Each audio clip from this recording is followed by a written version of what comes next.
Democrat Representative Jennifer McClellan has just come out. She was on Leland Vittert's show on News Nation, and she made the claim that the only way to put into effect President Trump's plan to get men out of women's sports, the only way that we could possibly do that is to pull down the pants of the athletes and check for ourselves.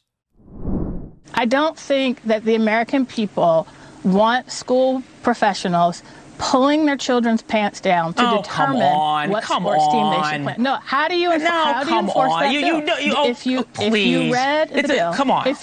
bill? If you read the bill, how do you enforce it? How do you enforce it?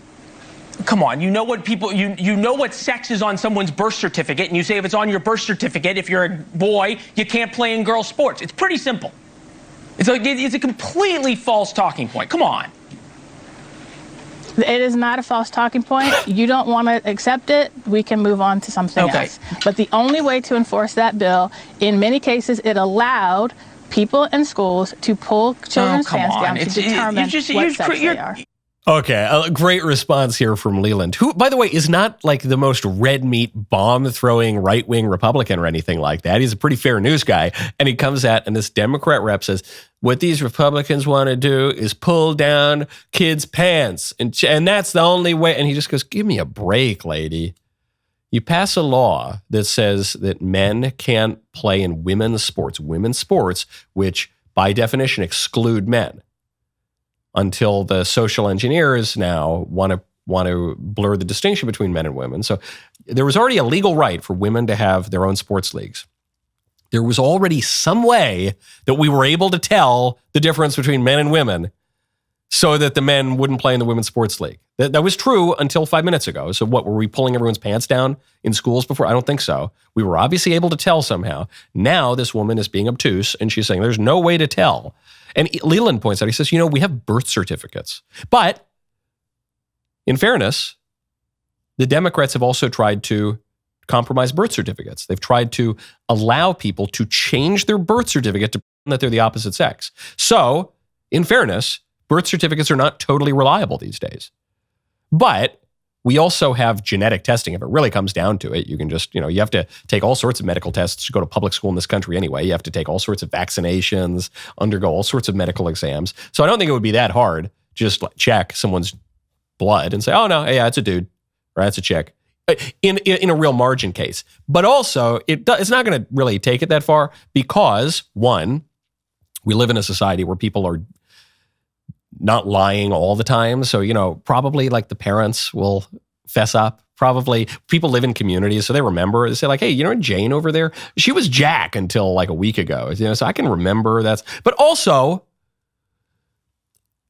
you can usually tell. Right? I'm not saying that there has never been that's a little bit confusing. People, it's a confusing culture. But 99 times out of 100, you can tell.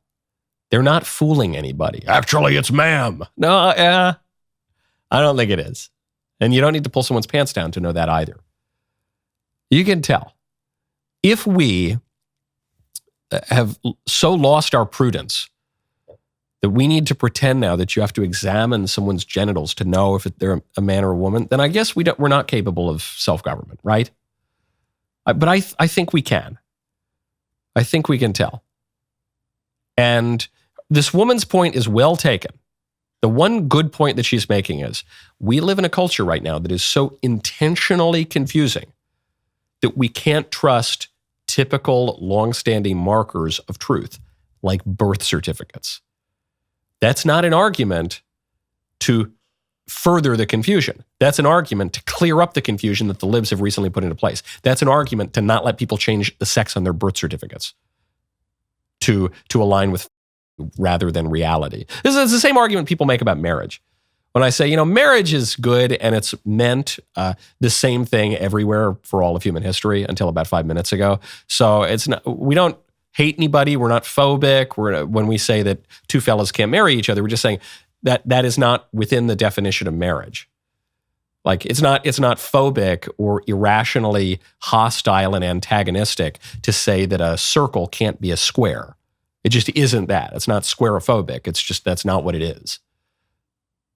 the left will respond to that and they'll say, well, even the squishy right, they'll say, marriage has been so degraded in recent years through things like no-fault divorce and through things like radical feminism that diminishes the role of the husband and the wife. And it's been so degraded over the years that really, what's the difference? Why wouldn't we redefine it to include two fellas? And I say, you're right. Marriage has been degraded, especially by the liberalization of divorce.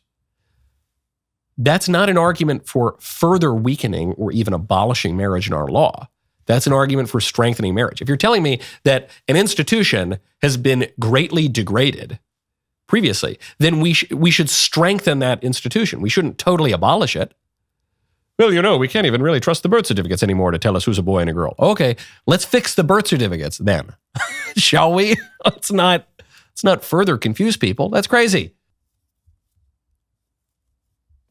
That's a good clip. Now stop it. Get help. Ring the bell, subscribe to this channel, and then I'll see you next time.